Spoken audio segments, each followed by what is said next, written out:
Tradisi orang Arab dulu teman-teman sekalian, terutama orang-orang Quraisy, setiap bayi lahir selalu dititipkan untuk disusui dan dibesarkan selama 2 tahun di luar kota Mekah, tepatnya di padang pasir.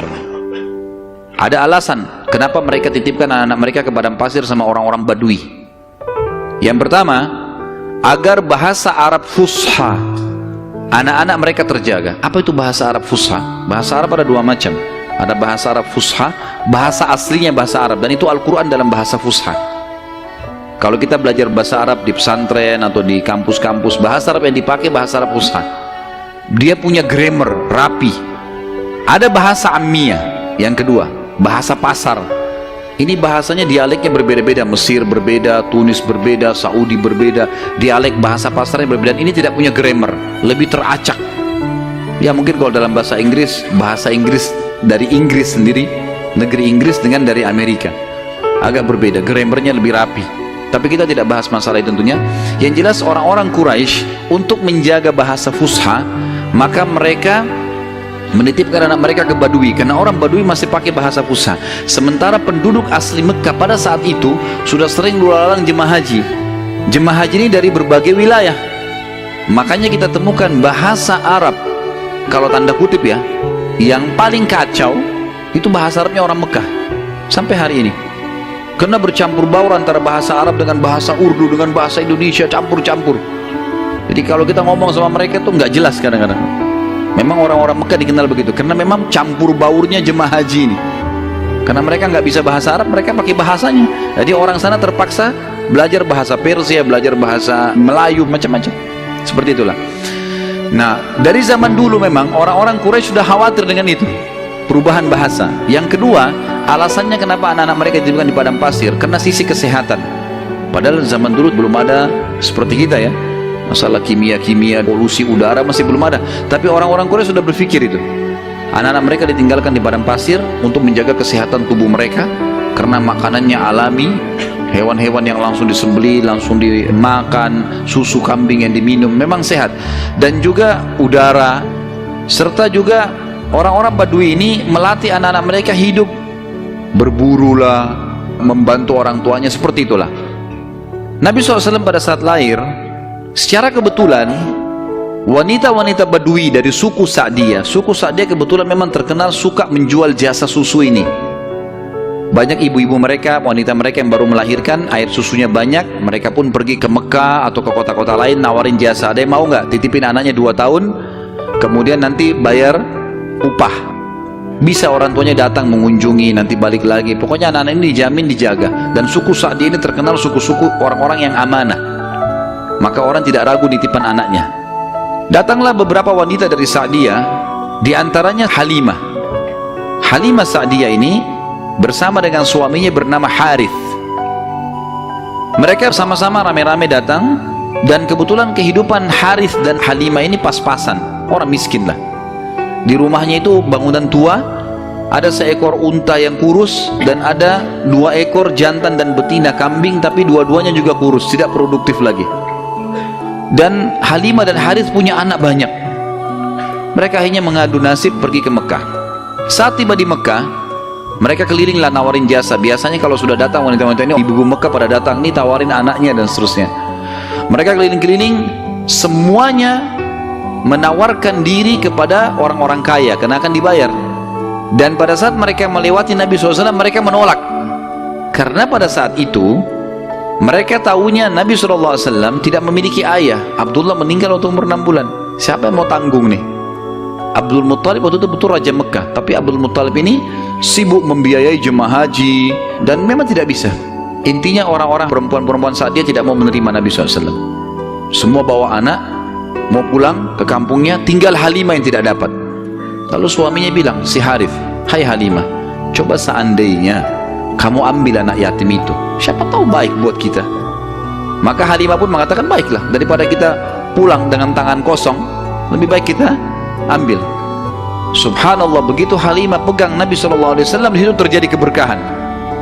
Waktu datang ke Mekah, Halimah menunggangi keledai, keledainya kurus sekali dan selalu lambat di belakang, sampai teman-temannya Halimah kayak ngolok-ngolok, hai Halimah cepatlah, keledaimu melambatkan kami.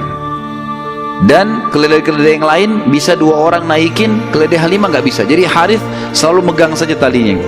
Waktu dia mengambil Nabi SAW, kejadian aneh yang pertama, yang unik, bukan aneh tapi unik.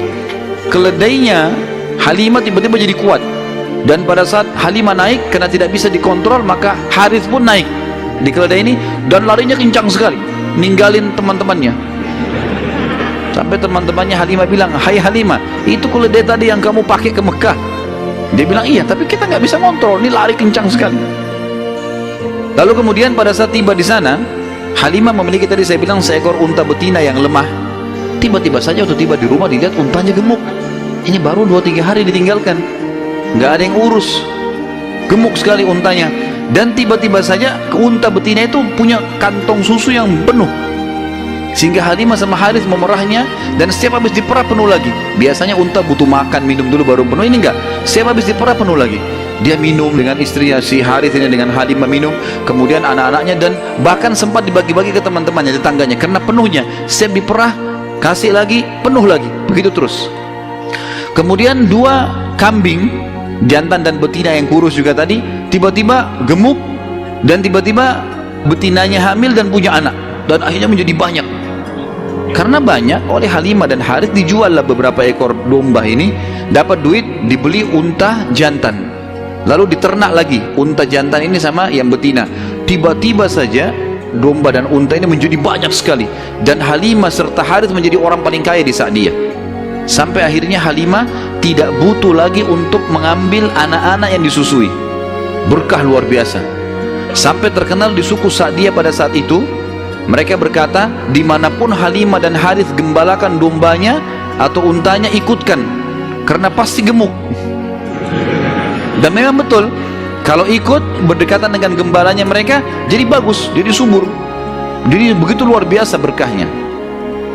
Halimah berkata, dinukil dalam buku-buku sejarah tentunya, Muhammad telah tumbuh tidak alami, bukan seperti anak-anak sebayahnya. Pada saat dia umur 2 tahun, perilakunya dan pemahamannya sudah seperti anak 6 tahun. Mudah diberikan penjelasan, tidak suka membuat marah, banyak hal-hal gitu. Saat tiba masa pengembalian, sudah umur 2 tahun, Halimah dan Harith pergi membawa Nabi SAW ke Mekah untuk dikembalikan pada Aminah, tapi mereka memohon-mohon, tolonglah hai Aminah, biarkanlah tinggal bersama kami, anak ini kami akan jaga, lihat sehat Muhammad, gak ada masalah, karena mereka lihat berkahnya, dan kami tidak butuh bayaran, gak usah bayar. Muhammad ini waktu datang luar biasa, kejadiannya begini segala macam. Baiklah, kata Aminah, silahkan dibawa. Tentu Aminah ini bolak-balik ya, ngelihat anaknya, balik lagi, tapi tinggal di sana. Sampai akhirnya Nabi SAW tinggal di suku Sa'diyah sampai umur 6 tahun. Nah, di umur 6 tahun ini teman-teman ada kejadian. Waktu Halimah lagi masak, tiba-tiba saja dari kejauhan anaknya lari. Jadi anak Halimah laki-laki dan perempuan yang kurang lebih sebaya dengan Nabi SAW. Ada yang lainnya tentu sudah besar-besar. Nah, si laki-laki ini yang lebih tua dari Nabi SAW lari-lari mengatakan, "Wahai ibu, saudaraku dari Quraisy telah dikeroyokin oleh 2 orang. Lihatlah." Maka Halimah ketakutan, keluar dari rumahnya, minta anaknya mana, tunjukin tempatnya. Ditunjukin tempatnya. Begitu dilihat, ternyata Nabi SAW memang tergeletak di tanah. Lalu Halimah nanya, "Hai Muhammad, apa yang terjadi dengan kau?" Dalam riwayat-riwayat Bukhari itu bapaknya disebutkan ya, bahwasanya Nabi SAW mengatakan, pada saat itu telah datang kepadaku 2 orang laki-laki yang menjatuhkanku ke tanah, kemudian membelah dadahku dan mengeluarkan sesuatu yang hitam darinya, lalu kemudian menutupnya kembali. Nabi SAW dengan polos jawabnya. Maka Halimah pun membuka baju Nabi SAW dan menemukan memang ada bekas jahitan. Karena ketakutan, akhirnya Halimah bersama Harith membawa pulang Nabi SAW ke Mekah. "Hai Aminah, ini anakmu, alhamdulillah ini masih sehat ya, utuh, gak ada apa-apa, ambillah kembali." Aminah kaget, "Kenapa kalian kembalikan? Dulu kalian yang ngotot mau tahan, kenapa sekarang mau mohon supaya diambil kembali?" Akhirnya kena terdesak, mereka bilang, "Ada kejadian begini dan begitu." Lalu Aminah mengatakan, "Apakah kalian mengira bahwasanya anakku ini diganggu oleh syaitan?" Tidak mungkin, karena pada saat aku sedang hamil, aku mimpi ada kalimat yang aku ucapkan, "U'idzuhu billahil azim min kulli syarrin wa ainin hasid." Aku berlindung kepada Allah untuk bayi ini dari semua keburukan dan iri dengkinya orang lain. Tapi Halimah dan Harith sudah ketakutan, dikembalikanlah Nabi SAW di umur 6 tahun itu.